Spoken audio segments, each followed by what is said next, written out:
Hi, I am Souvnik and welcome to Learno Hub, जहां आप पढ़ सकते हैं physics, chemistry, math and biology बिल्कुल फ्री ओनली एट learnohub.com।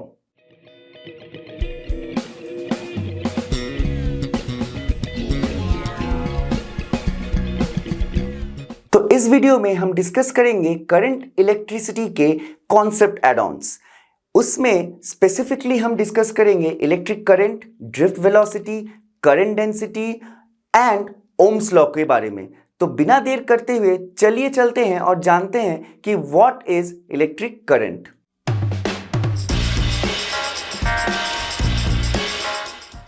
आप जो ये वीडियो देख रहे हैं, ये शायद से आप अपने लैपटॉप, टैब या फिर अपने मोबाइल फोन पे देख रहे हैं।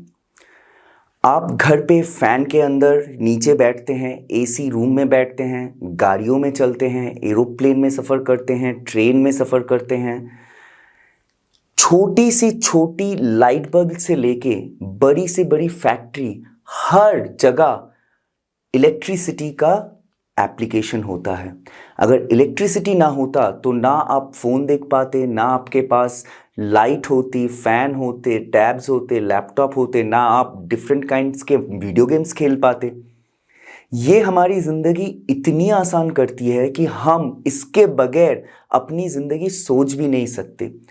अगर किसी वजह से 1-1.5 घंटे के लिए करंट स्विच ऑफ हो जाए आपके घर या फिर आपके मोहल्ले या फिर आपके शहर में, तो लोगों का हाहाकार निकल जाता है, अरे भैया करंट चला गया, क्या करें।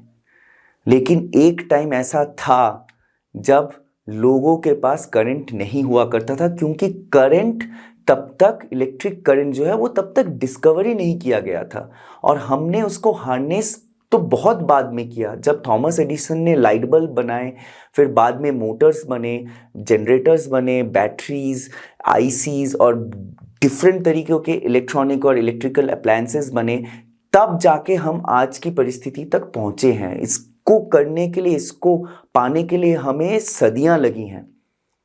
तो ये जो इलेक्ट्रिसिटी है ये काफ़ी इम्पॉर्टेंट है हमारी ज़िंदगी में, और इस चैप्टर में हम इसी के बारे में पढ़ेंगे कि इसके प्रॉपर्टीज़ क्या हैं, ये कैसे बिहेव करते हैं और इसके बेसिक लॉज क्या हैं। तो पहला लॉ तो आपको मैं अभी बता देता हूं कि कभी जाके इलेक्ट्रिक करंट वाले तार को छूइएगा नहीं, वरना आपको शॉक लग सकता है इस बंदे की तरह। अगर सॉकेट में आप हाथ डाल दिए तब भी आपको शॉक लग सकता है। तो ये चीज़ आप मत किया कीजिएगा। बाकी हम कंप्यूटर में तो काफ़ी एंजॉय करते हैं, गेम्स खेलते हैं, ट्यूटोरियल वीडियोस देखते हैं, मूवीज़ भी कभी कभार देख लेते हैं, न्यूज़ वगैरह जानते हैं, दुनिया भर की न्यूज़, अंतरिक्ष के न्यूज़ भी हम जानते हैं। अंतरिक्ष के न्यूज़ का मतलब क्या है? जो टेलीस्कोप्स हमारे बाहर हैं या फिर स्पेस स्टेशंस हैं, वहाँ से अगर कोई न्यूज़ आती है वो भी आप वेब पे पढ़ सकते हैं, वो कंप्यूटर पे ही पढ़ते हैं, वो भी इलेक्ट्रिसिटी पे ही चलता है। अब देखिए, ये जो इलेक्ट्रिसिटी है इसका एक छोटा सा एग्जांपल दे देते हैं। एक बल्ब है, उसमें एक तरफ का तार बैटरी के पॉजिटिव साइड से जुड़ा हुआ है, जो नेगेटिव साइड वाला तार है वो जुड़ा नहीं हुआ है, तो बल्ब ऑफ है। ठीक है, आप ये घर पे कर सकते हैं ये एक्सपेरिमेंट। ठीक है, जब आप दोनों वायर्स को जोड़ देंगे, एक को प्लस और एक को नेगेटिव, और टॉर्च के साथ या फिर लाइट के साथ जोड़ेंगे, तो आप देखेंगे आपका लाइट जल उठेगा। इसका मतलब क्या हुआ? ये तो बैटरी है जो कि चार्ज स्टोर करता है। जब हमने कनेक्शन कंप्लीट कर दिया तो उस कनेक्शन से एक करंट फ्लो हुआ। करंट फ्लो हुआ, उसी वजह से ये जो लाइट बल्ब है वो लाइट अप हो गया या फिर स्विच ऑन हो गया, वो जल गया। ठीक है, तो चलिए आगे बढ़ते हैं और जानते हैं कि करंट इलेक्ट्रिसिटी आखिर चीज क्या है। Electric current is nothing but rate of flow of charge through any cross sectional area in an conductor. तो जो चार्ज है वो इंसुलेटर में फ्लो थोड़ी ना हो सकता है, नहीं हो सकता, वो तो सिर्फ कंडक्टर पे फ्लो होगा। तो यहां पे एक कंडक्टर के अंदर किसी भी क्रॉस सेक्शनल एरिया के थ्रू जो rate of flow of charge है वही आपका करंट है। So current is total charge flowing by total time taken. So total charge flowing by total time taken is nothing but rate of flow of charge. So I is given as Q by T। अब Q को मैं लिख सकता हूं NE, N is a number and E is the charge of electron. This I can write due to the fact of quantization of charge, okay, divided by T, where N is number of carriers of electricity, or in this case electrons, and E is the charge of the electrons. Now average current, okay, so there are two things, average current and instantaneous current.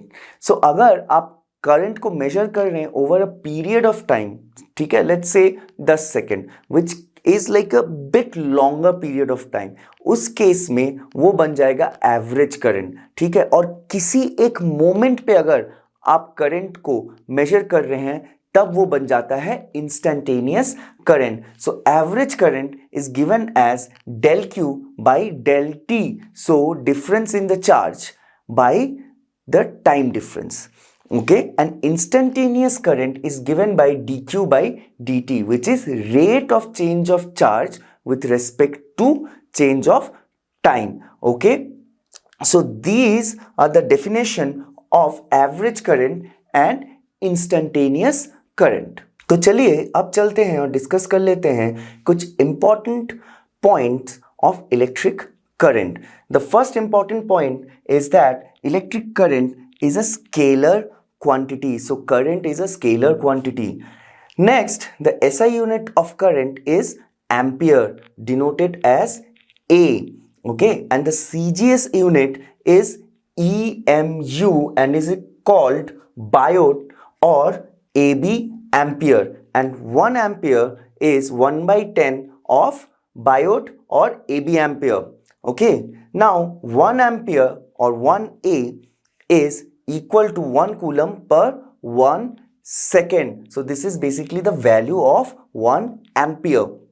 Okay, now there is one very important point which states charge entering per second at one end of conductor is equal to the charge leaving per second from the other and. इसका मतलब क्या हो गया, अगर समझिए आपके पास कोई एक कंडक्टर है, जितना चार्ज उसके एक एंड से पर सेकंड एंटर करेगा उतना ही चार्ज उसके दूसरे एंड से पर सेकंड एग्जिट करेगा। मतलब the current entering the conductor will be equal to the current exiting the conductor. So I can just write I enter is I exit, okay.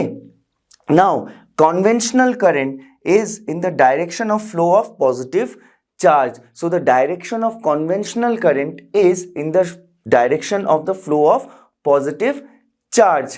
Now electronic current is in the opposite direction of the conventional current, okay. So यहाँ पे देखिए, अगर ये आपका wire है या फिर कोई कंडक्टर है, ठीक है, करंट का direction will always be in the direction of the positive charges. So if the electrons are moving towards left, then the current I will be towards right. But if the positive ions, or if let's say there are positive charges which can move, then and they are moving along the right hand side, then current will also move to the right. Okay, these are just convention that we have accepted as a general rule. So we have to follow and stick to these conventions. तो चलिए एक छोटा सा सवाल भी कर लेते हैं। तो ये सवाल हमसे क्या पूछता है, ये पूछ रहा है कि हमारे पास एक इलेक्ट्रॉन है जो एक सर्कल के अराउंड रिवॉल्व कर रहा है, जिसका जो रेडियस है वो π/2 सेंटीमीटर है। तो रेडियस कितना दिया हुआ है, π/2 सेंटीमीटर। इसका मतलब π/2 into 10⁻⁻² metre, okay, with uniform speed 4 into 10⁵ metre per second. मतलब जो इलेक्ट्रॉन का स्पीड है वो है 4 into 10⁵ metre per second. So v is equal to 4 into 10⁵ metre per second. तो हमें निकालना क्या है, इलेक्ट्रिक करंट। I का फॉर्मूला क्या हो जाएगा, I का फॉर्मूला हो जाएगा NE/T। अब यहां पे N कितना है, N1 है, एज हमारे पास सिर्फ एक ही इलेक्ट्रॉन है, ठीक है, तो ये मेरा बन जाता है E/T। अब T का वैल्यू हमारे पास दिया नहीं हुआ है तो वो हम निकालेंगे। तो हम जानते हैं कि जो इलेक्ट्रॉन है वो एक सर्कल के चारों तरफ घूम रहा है, तो अगर सर्कल के चारों तरफ घूम रहा है तो टाइम पीरियड क्या हो जाएगा, time period T। So time, what is the definition of time period, time taken to complete one revolution, so which is the circumference of the circle which is 2 pi r by v is the velocity। Now ये जो t का value है उसको मैं यहां पे put कर देता हूं, so I will get e v by 2 pi r। Now हमारे पास सारे वैल्यूज हैं ताकि मैं i निकाल सकूं, तो चलिए निकालते हैं।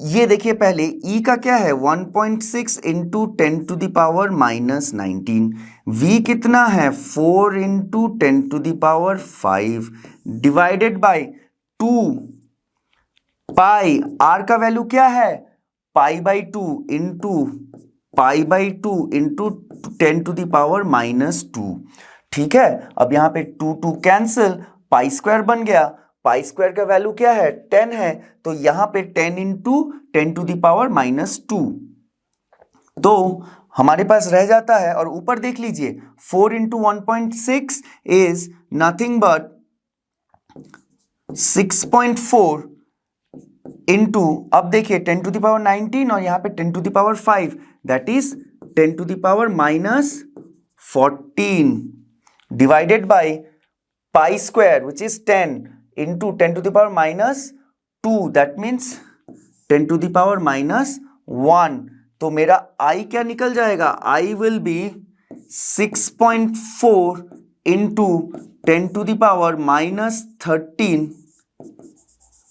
एम्पियर।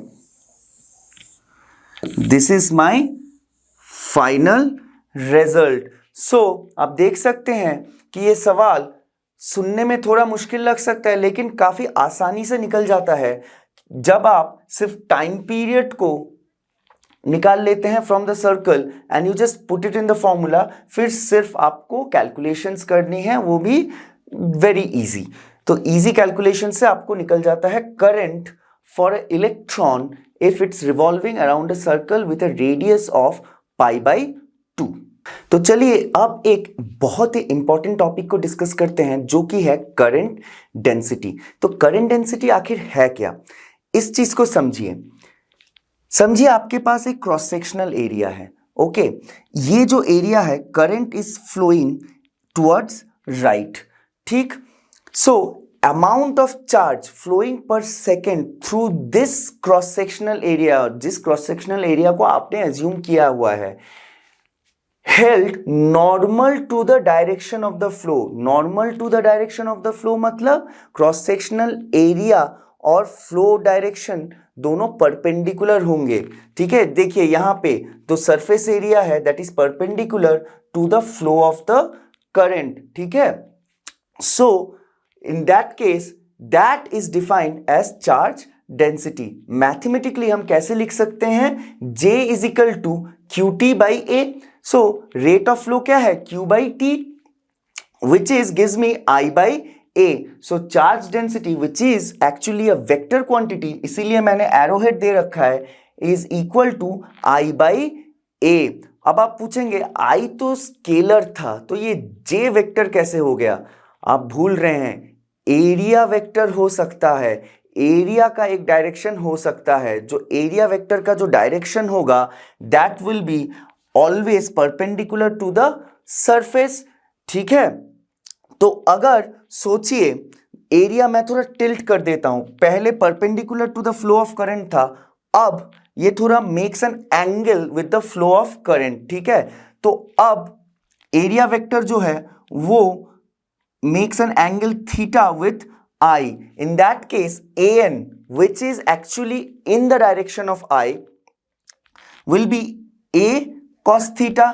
ये जो एंगल है ये थीटा है, so AN will be A cos theta। जब AN A cos theta हो जाएगा उस केस में मेरा जो J हो जाएगा यानी current density that will be I/AN which is nothing but I by A cos theta, और I can write my current as J dot A, और यहां पे जो ये A है ये वेक्टर है। ऑलवेज रिमेंबर दैट, क्योंकि आप डॉट प्रोडक्ट कर रहे हैं। डॉट प्रोडक्ट दो वेक्टर क्वांटिटीज के बीच में ही संभव है, एक वेक्टर एक स्केलर के बीच में संभव नहीं है। और ये जो A है वो एरिया वेक्टर है। सो A इज एरिया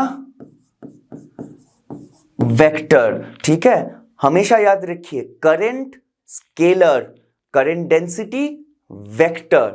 ओके, तो चलिए आगे बढ़ते हैं और डिस्कस करते हैं ड्रिफ्ट वेलोसिटी को। So drift velocity is nothing but average velocity of free electrons with which the free electrons drift towards the positive end of a conductor under the influence of applied electric field across the conductor। मतलब अगर आप electric field किसी conductor पे apply कर रहे हैं across the conductor, then जिस velocity से जो फ्री इलेक्ट्रॉन्स है वो पॉजिटिव साइड की तरफ ड्रिफ्ट होंगे, उन्हीं के एवरेज को ड्रिफ्ट वेलोसिटी बोला जाता है। So the mathematically drift velocity is denoted as Vd, which is given as E is the charge of electron multiplied with electric field or the applied field divided by m tau, where m is mass of electron and tau is the relaxation time। हम relaxation time के बारे में just थोड़ी देर में जानेंगे, अभी जान के रखिए tau means relaxation time. So relation of electric current and drift velocity. अब जान लेते हैं कि इलेक्ट्रिक करंट और ड्रिफ्ट वेलोसिटी के बीच में रिलेशनशिप क्या है। सो I और current, electric current is given as Ne। Okay, N is the number of electrons और number of charge particles, E is the charge of electrons, A is the cross sectional area, Vd which is drift velocity। So Vd is nothing but I by NEA which is equal to tau by Ne। तो हमारा tau कितना बन जाता है? tau हमारा बन जाता है I by A। ओके, ये याद रखिए, इंपॉर्टेंट होता है। ठीक है, now hence current density which was, I again try to recall current density which was J is equal to I by A। तो इस केस में in terms of drift velocity current density कितना बन जाएगा? NeVd। so number of charged particles multiplied with charge of electron multiplied with drift velocity, that will become the charge density comparison to drift velocity। तो चलिए आगे बढ़ते हैं और relaxation time के बारे में जानते हैं। जब कोई इलेक्ट्रॉन किसी लैटिस से गुजर रहा है, उस लैटिस में ऑलरेडी पॉजिटिव आयंस हो सकते हैं, वो मेटेलिक लैटिस है, इलेक्ट्रॉन्स तो फ्री है मूव करने के लिए, लेकिन जो पॉजिटिव आयंस है वो तो फ्री नहीं है। तो जब वो इलेक्ट्रॉन गुजर रहा होगा तब इट इज पॉसिबल कि वो किसी ना किसी से टकरा जाए, यानी किसी पॉजिटिव आयंस से टकरा जाए। दो सक्सेसिव कोलिजन्स के बीच का जो टाइम होगा वही होता है रिलैक्सेशन टाइम। ठीक है, so the definition is time interval between two successive collisions of electrons with the positive ion in a metallic lattice. Okay, that is given age relaxation time. अब मैथमेटिकली हम उसको कैसे लिख सकते हैं? Tau is nothing but mean free path divided by RMS velocity of the electrons. अब RMS velocity क्या है? वो है रूट मीन स्क्वायर। मतलब आप एक वेलोसिटी जो है डिफरेंट, आपके पास काफी सारे इलेक्ट्रॉन्स हैं, ठीक है, उनका आप मीन लेके स्क्वायर करके रूट निकालेंगे तो आपको मिलेगा VRMS। ओके, नाउ ये जो मीन फ्री पाथ है वो क्या denoted by what? Lambda. VRMS is denoted as VRMS which is velocity root mean square। ठीक है, this gives the formula for relaxation time। okay, now VRMS is directly dependent on temperature। okay, it is proportional to temperature। तो temperature जैसे जैसे rise होता है VRMS भी बढ़ता रहता है। लेकिन आप देखिए जैसे जैसे टेम्परेचर बढ़ेगा VRMS बढ़ेगा, लेकिन जो टाउ है वो कम होगा। So basically tau is inversely proportional to temperature. अब इसका एसआई यूनिट क्या होगा भैया, टाइम है तो सेकेंड्स ही होगा। सो टाउ का SI unit is seconds. Now अब नेक्स्ट एक कॉन्सेप्ट समझते हैं, वो है mobility. What is mobility? Mobility जो कि डिनोटेड होता है म्यू के द्वारा is nothing but drift velocity per unit electric field. So drift velocity divided by electric field will give me mobility. यहां पे हमने यही लिखा है वीडी डिवाइडेड बाय ई। अब देखिए आपका वीडी कितना था, small e charge of the electron, relaxation time tau e by m. अब यहां पे मैंने इसको ई से अगर कैपिटल ई से अगर डिवाइड कर दूं, यानी इलेक्ट्रिक फील्ड से डिवाइड कर दूं, तो ई कैंसिल हो जाएगा या नहीं हो जाएगा? सो देखिए डिवाइडेड बाई ई एम, तो ये मुझको क्या देता है, e tau by m which is this value. ठीक है, ये बन गया आपका मोबिलिटी का formula in terms of relaxation time. SI unit क्या है? एसआई यूनिट है metre square divided by volt second. Okay, आप देखिए ये हो गया आपके मोबिलिटी का सिंबल। अब mobility of A free electron is independent of the electric field. यहां पे कहीं पे आपको इलेक्ट्रिक फील्ड दिख रहा है लास्ट में? नहीं दिख रहा है। इसका मतलब क्या हुआ, जो मोबिलिटी है mu does not depend on the electric field. हमने डिफाइन तो इलेक्ट्रिक फील्ड से ही किया था, लेकिन जब हम फॉर्मूला देख रहे हैं तब हम नोटिस कर रहे हैं कि वहां पे इलेक्ट्रिक फील्ड है ही नहीं। तो चलिए आगे बढ़ते हैं और जानते हैं one of the most important topics of 12th standard के बारे में, वो है Ohm's law. So Ohm's law is a law which actually relates current with potential, and the statement of Ohm's law states कि the current flow through a conductor is always directly proportional to the potential difference V across the ends of the conductor। तो assume कीजिए आपके पास, assume कीजिए कि आपके पास एक conductor है। ठीक है, ये कंडक्टर हो गया A और B। ए और बी क्या है, उसके टर्मिनल्स, बोथ एंड्स। ओके, तो यहां पे इस पॉइंट पे कोई पोटेंशियल होगा, वो पकड़ लीजिए वी ए। इस पॉइंट पे कोई पोटेंशियल होगा, वो पकड़ लीजिए वी बी। तो इन दोनों पॉइंट्स पे जो पोटेंशियल डिफरेंस होगा वो क्या होगा, V A minus V B. इसको मैं लिख देता हूं वी ए बी। ओके, अब इस कंडक्टर में अगर मैं करंट फ्लो हो रहा है, समझ लीजिए इस डायरेक्शन में। ठीक है, करंट मतलब rate of flow of charge. अगर यहां पे करंट फ्लो हो रहा है, वो जो करंट होगा that will be proportional to the potential difference across the conductor. Okay, यहां पे देखिए हमने लिखा है I is proportional to V। तो अगर जितना भी वोल्टेज या फिर वोल्ट या फिर पोटेंशियल डिफरेंस होगा सर्किट में, उस पे डिपेंड करेगा, डायरेक्टली प्रोपोर्शनल होगा the amount of current that flows through the circuit. अब हम जानते हैं अगर हमारे पास प्रोपोर्शनैलिटी का सिंबल है, तो उसको अगर हटा के हमें इक्वालिटी का सिंबल रखना हो तो हम क्या कर सकते हैं, हम वहां पे एक प्रोपोर्शनैलिटी कांस्टेंट रख सकते हैं। इस केस में वो प्रोपोर्शनैलिटी कांस्टेंट है रेजिस्टेंस।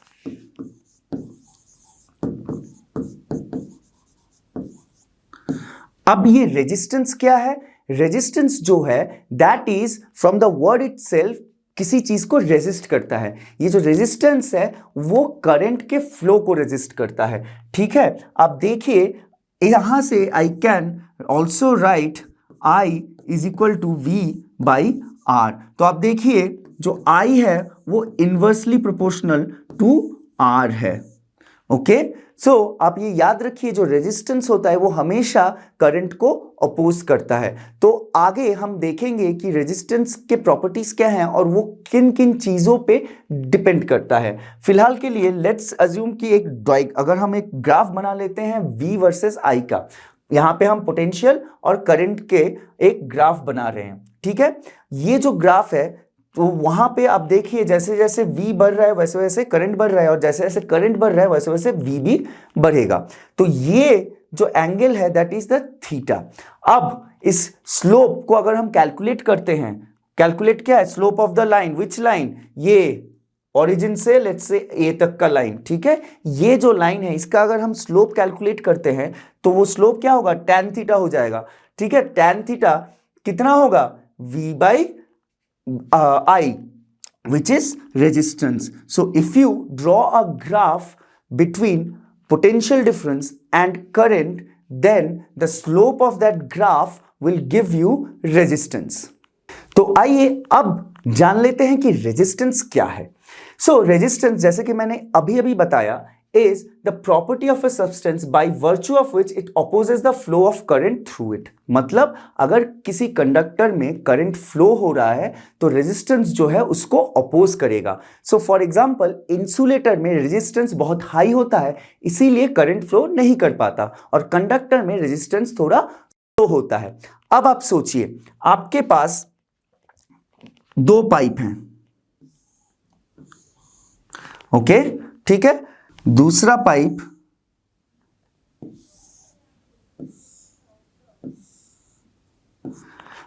ठीक है। तो अब सोचिए इन दोनों पाइप से पानी निकल रहा है, ठीक है, यहां से भी पानी निकल रहा है, यहां से भी पानी निकल रहा है। कौन से पाइप में, और दोनों का लेंथ सेम है, okay, for the time being. So दोनों पाइप में से कौन से पाइप से ज्यादा पानी निकलेगा, ये अज्यूम करके कि दोनों टाइप पे पानी का जो हम सोर्स है वो सेम सोर्स है, मतलब सेम प्रेशर से पानी इन पाइप्स में आने की कोशिश कर रहे हैं, ठीक है। अब इसका देखिए, इसका जो मुहाना है, मतलब पाइप जहां पे ओपन हो रहा है, वो क्रॉस सेक्शन इस वाले क्रॉस सेक्शनल एरिया से, पहले वाले से बड़ा है, तो obviously in a given moment of time ज्यादा पानी ये बी वाले पाइप से निकल सकता है, यस और नो। आप देखिए किसी भी बॉटल को, आप दो डिफरेंट साइजेस के बॉटल को ले लीजिए, इक्वल अमाउंट ऑफ पानी भरिए दोनों में, डिफरेंट साइजेस मतलब जो उसका नेक होता है वो डिफरेंट होना चाहिए, ठीक है। फिर उसको इन्वर्ट कर दीजिए, देखिएगा जिसका नेक बड़ा है वहां से पानी ज्यादा जल्दी गिर जाएगा। तो यही एनालॉजी आप रेजिस्टेंस में भी लगा सकते हैं। जिस कंडक्टर का आपका जो क्रॉस सेक्शनल एरिया होगा वो बड़ा होगा, वहां पे रेजिस्टेंस कम होगा। क्यों? करंट फ्लो वहां पे ज्यादा अच्छे से हो सकता है। तो अगर करंट फ्लो अच्छे से हो सकता है, ज्यादा जल्दी हो सकता है, इसका मतलब वहां पे रेजिस्टेंस कम है। सो resistance depends inversely with cross sectional area. अब एक दूसरा एग्जांपल पकड़ लेते हैं। अगर आपके पास दो पाइप्स हैं, अगेन दो पाइप, ठीक है, लेकिन इस बार दोनों का क्रॉस सेक्शनल एरिया सेम है, ठीक, ओके, लेकिन एक लंबा है, दूसरा थोड़ा छोटा है, ठीक है। उस केस में किसमें ज्यादा जल्दी से पानी निकलेगा? ऑब्वियसली छोटे वाले में, क्योंकि वहां पे पानी को कम डिस्टेंस ट्रैवल करना पड़ेगा। इसीलिए जो लेंथ ऑफ द कंडक्टर है, अगर लेंथ ज्यादा बड़ा हुआ तो वहां पे करंट थोड़ा स्लो फ्लो करेगा। ऑब्वियसली स्लो करेगा क्योंकि चार्ज को ज्यादा डिस्टेंस उसको कवर करने की जरूरत पड़ जाएगी। इसीलिए रेजिस्टेंस जो है that is directly proportional to the length of the conductor. यहां पे देखिए, ठीक है। सो आर का हमें क्या दो चीज मिल गया? पहला, resistance is directly proportional to the length of the conductor and resistance is inversely proportional to the cross sectional area of the conductor. अब देखिए इन दोनों को मैं अगर जोड़ दूं, ठीक है, तो मैं क्या लिख सकता हूं? R is proportional to L by A। Yes और no? Yes, I can write that. Now again यहां पे हमारा एक प्रोपोर्शनैलिटी सिंबल आ गया है। अब मुझे यहां पे इक्वल साइन चाहिए, इक्वालिटी का सिंबल चाहिए, तो हम अगेन एक प्रोपोर्शनैलिटी कांस्टेंट ऐड कर देंगे। इस केस में वो हो जाएगा आपका रो, ठीक है। अब ये जो रो है वो है स्पेसिफिक रेजिस्टिविटी या फिर only resistivity of a particular substance. तो हर सब्सटेंस का, हर कंडक्टर का एक पर्टिकुलर रेजिस्टिविटी या फिर स्पेसिफिक रेजिस्टिविटी होता है, वो जो है वो है रो, ठीक है, and that is the proportionality constant. ठीक, अब आइए एसआई यूनिट ऑफ रेजिस्टेंस पे। तो रेजिस्टेंस का एसआई यूनिट क्या होता है? वो होता है ओम। ओके, उसको डिनोट कैसे किया जाता है? कैपिटल ओमेगा, मतलब ओमेगा का बड़ा। अगर आप लैटिन ग्रीक लेटर्स में जाएं तो दो होते हैं ना, जैसे इंग्लिश में भी होते हैं कैपिटल ए कैपिटल बी और स्मॉल बी स्मॉल ए, उसी तरह ये है ओमेगा का बड़ा version. Now 1 ohm is equal to 1 volt per 1 ampere, ये यहीं से दिख सकता है। अगर यहाँ पे 1 वोल्ट है और यहाँ पे 1 एम्पियर है तो रेजिस्टेंस 1 ओम हो जाएगा। डायमेंशनल फॉर्मूला क्या है? ml² t to the power -3 a to the power -2। तो ये आपका बन गया ओम, आपका एसआई यूनिट, और ये हो गया आपका डायमेंशनल फॉर्मूला फॉर रेजिस्टेंस। तो आगे बढ़ते हैं और देखते हैं कुछ और क्वांटिटीज को भी। पहला वाला वो है हमारा conductance. So conductance is reciprocal of resistance, so C is 1/R। So resistance क्या करता था? रेजिस्टेंस करता था अपोज फ्लो ऑफ करंट को। कंडक्टेंस क्या करेगा? Conductance will facilitate the flow of current. Now इसका ऐसा यूनिट क्या है? 1/ओम या फिर 1/ओम inverse, like ohm to the power -1। और इसको क्या बोला जाता है? इसको ओम नहीं बोला जाता है, इसको सीमेन बोला जाता है। ठीक है, अब नाउ I/V का अगर मैं ग्राफ ड्रॉ करूं, पहले वाले केस में हमने V/I का किया था, इस वाले केस में हम क्या करेंगे? I/V। सो I/V का अगर मैं ग्राफ ड्रॉ करूं, जो स्लोप होगा वो होगा 1/R या फिर C। ठीक है, सो tan theta will be 1/R और C। हमने स्पेसिफिक रेजिस्टेंस या रेजिस्टिविटी यहां पे देखा था कि वो क्या होता है। यहां पे चलिए देखते हैं कंडक्टिविटी क्या होता है। So reciprocal of resistivity is conductivity which is denoted as sigma. Okay, उसका जो ऐसा यूनिट है that is mho/m metre. So dimensional formula of conductivity is m-1 l-3 t to the power 3 a to the power 2। तो चलिए अब आगे बढ़ते हैं और जानते हैं vector form of Ohm's law. तो let's first assume a conductor of length L and with potential difference V at its end. तो हमने एक कंडक्टर एज्यूम कर लिया जिसका जो लेंथ है वो L है और दोनों एंड पे जो पोटेंशियल डिफरेंस है वो V है। ठीक है, electric field then will be V is equal to EL, okay, due to the potential and length. So using the relation V is equal to IR, we get V is equal to IR is equal to I rho L by A। रो क्या है? Resistivity. R के जगह पे हम rho L by A लिख दिए। So which is equal to EL, where E is equal to I by A rho। ठीक है, यहां पे LL कैंसिल हो गया तो हमने सिर्फ रीअरेंज कर दिया। So E is nothing but rho J। So E is equal to resistivity into current density, और current density is equal to conductivity with multiplied with electric field. क्योंकि देखिए अगर हमें करंट डेंसिटी के हिसाब से लिखना हो तो रो को डिवाइड करना होगा E से, और 1/रो is nothing but sigma which is conductivity. Now current density J is also given as NEVD। ये हमने आगे पिछले जो जब करंट डेंसिटी पढ़ रहे थे तब हमने ये देखा था। सो NEVD क्या है? Small e charge of electron, electric field tau by m, उसको हमने पुट कर दिया इंस्टेड ऑफ VD, और हमारा जो J है करंट डेंसिटी वो क्या बन जाता है? NE² tau by m into E। Now इससे हमें कंडक्टिविटी और रेजिस्टिविटी के फॉर्मूलाज मिल जाते हैं to calculate. So in terms of tau conductivity is NE² tau by m and resistivity is m/NE² tau. आप देखिए ये दोनों एक दूसरे के इनवर्स हैं। ठीक है, काफी आसान होता है याद रखना, एक को याद रख लीजिए दूसरे को आप इन्वर्स कर लीजिए तो हो जाता है। तो दोनों को याद रखने की जरूरत नहीं है, सिर्फ एक को याद रखने से भी बन जाएगा आपका काम। ठीक है, तो ये रहा आपका vector form of Ohm's law. तो चलिए एक आसान सा पर इंटरेस्टिंग सा सवाल भी कर लेते हैं।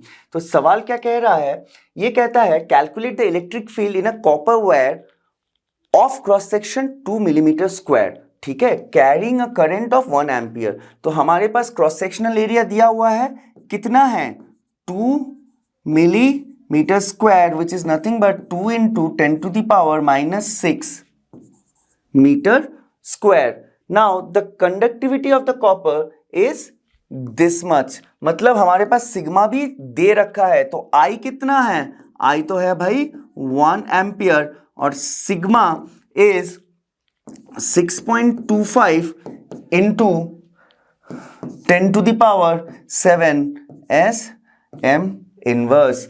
अब देखिए हमें निकालना क्या है, इलेक्ट्रिक फील्ड। ठीक है, अब हमने थोड़ी देर पहले पढ़ा जो हमारा J है दैट इज I/A और सिग्मा E, यस और नो। तो अब देखिए, so I can write sigma E is equal to I/A। तो हमारा इलेक्ट्रिक फील्ड कितना बन जाएगा भैया, I/सिग्मा A। ठीक है, तो अगर हम इसको कैलकुलेट कर लेते हैं तो हम इलेक्ट्रिक फील्ड जान जाएंगे।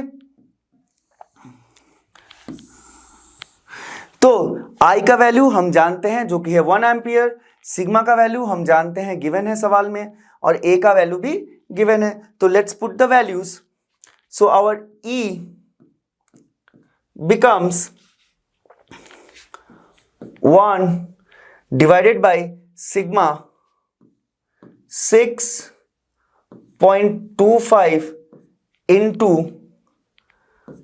10 to the power 7 into area which is 2 into 10 to the power -6। Okay, अब ये क्या बन जाता है, 10 to the power -6, 10 to the power 7, सिर्फ 10 रह जाएगा। तो हम लिख सकते हैं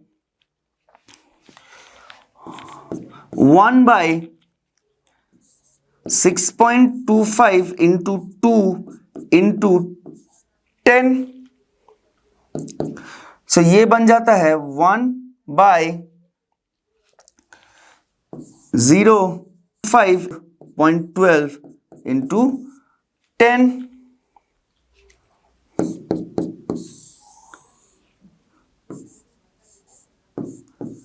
न्यूटन पर कूलम।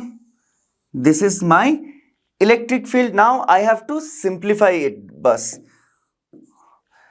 सो देखते हैं 1 बाई, यहां पे कितने हैं, यहां पे मैं 1.2 इंटू 10 to the power 2 कर सकता हूं, या फिर इसको ना लिख के यहां ऊपर 10 to the power -2 Newton per coulomb लिख सकता हूं। यहां पे मैं एक और जीरो बढ़ा के इसको 3 भी कर दे सकता हूं। सो नाउ अब 10 डिवाइडेड बाई 1.2, 10 डिवाइडेड बाई 1.2 मुझे निकालना है। इसको हटा देते हैं, 100 हो जाता है ऊपर। तो 12 डिवाइडेड बाई 100, 50, 2 से डिवाइड करने से फिर से करते हैं, ये बना 25, ये बना 3। अब 25 को 3 से डिवाइड करना है, कितना होगा 8 point something. So let's see 8 point, ठीक है, क्या रहा, 1 पॉइंट की वजह से 0। सो 8.3 इंटू 10 to the power, यहां पे कितना था -3 न्यूटन पर कूलम। ये आपका बन गया इलेक्ट्रिक फील्ड। काफी आसान सवाल है, सारी चीजें गिवन है, सिर्फ आपको ये फॉर्मूला याद रखना है और आपको इलेक्ट्रिक फील्ड वहां से इक्वेट करके निकाल देना है by just putting the values in. ठीक है, तो चलिए अब डिस्कस कर लेते हैं temperature dependency of resistivity. So resistivity of a metal is given according to this formula. अब आप इस फॉर्मूला को देख के सोच रहे हैं अरे भैया ये रो जीरो अल्फा टी जीरो ये सब है क्या? तो चलिए जान लेते हैं। जो रो है that is resistivity at temperature T. So T temperature पे उस मटेरियल या मेटल का जो कंडक्टर है उसका रेजिस्टिविटी जितना होगा उसको हम कहेंगे rho zero similarly is temperature T zero पे रेजिस्टिविटी जितना होगा, ठीक है। And alpha is the temperature coefficient of resistivity, ठीक। In terms of resistance as R is also proportional to rho, so r can also be written as r0 1 plus alpha t minus t0. Okay, now alpha, this is the most important thing in this whole slide, that alpha is equal to r minus r0 by r0 in bracket t minus t0। मतलब अगर आपको alpha निकालना हो आप resistance से निकाल सकते हैं। आप डिफरेंट टेम्परेचर पे किसी कंडक्टर का रेजिस्टेंस मेजर कर लीजिए, वहां से आप temperature coefficient of resistivity alpha निकाल सकते हैं। Okay, so this is the formula how resistivity varies with temperature and this is the formula how resistance varies with temperature. तो चलिए आप थोड़ी देर डिस्कस कर लेते हैं कि some important points about related to resistivity and temperature, ठीक है। फॉर मेटल के केस में जो अल्फा है वो हमेशा पॉजिटिव होता है as the resistivity increases with rise in temperature. तो मेटल में जैसे टेम्परेचर बढ़ेगा रेजिस्टिविटी भी बढ़ेगा, ठीक है। आप ग्राफ देख सकते हैं रो और टी के अगेंस्ट में, और वो जो है वो ग्रेजुअल इंक्रीज ही कर रहा है, लीनियर इंक्रीज है। तो जैसे जैसे टी बढ़ेगा वैसे वैसे रो भी बढ़ेगा। Next point, for semiconductors alpha is negative. For semiconductor alpha is negative. इसका मतलब जैसे जैसे टेम्परेचर बढ़ेगा रेजिस्टिविटी घटेगा। Okay, now for alloys alpha is again positive, but in this case it does not start from 0, it starts from a particular value. Okay, so at t is equal to 0, यहां पे देखिए t is equal to 0 in case of metal rho is 0, ठीक है। यहां पे इस case में उसको सुपर कंडक्टर बोला जाता है। so at t is equal to 0 in case of metals rho is 0, उस केस में they are called super conductors. But alloy के केस में T0 पे जो रेजिस्टिविटी है वो 0 नहीं बन जाता है। आज के लिए बस इतना ही। Until next time, take care and study hard. और हम सभी जानते हैं लर्नो हब फ्री है पर बेस्ट है।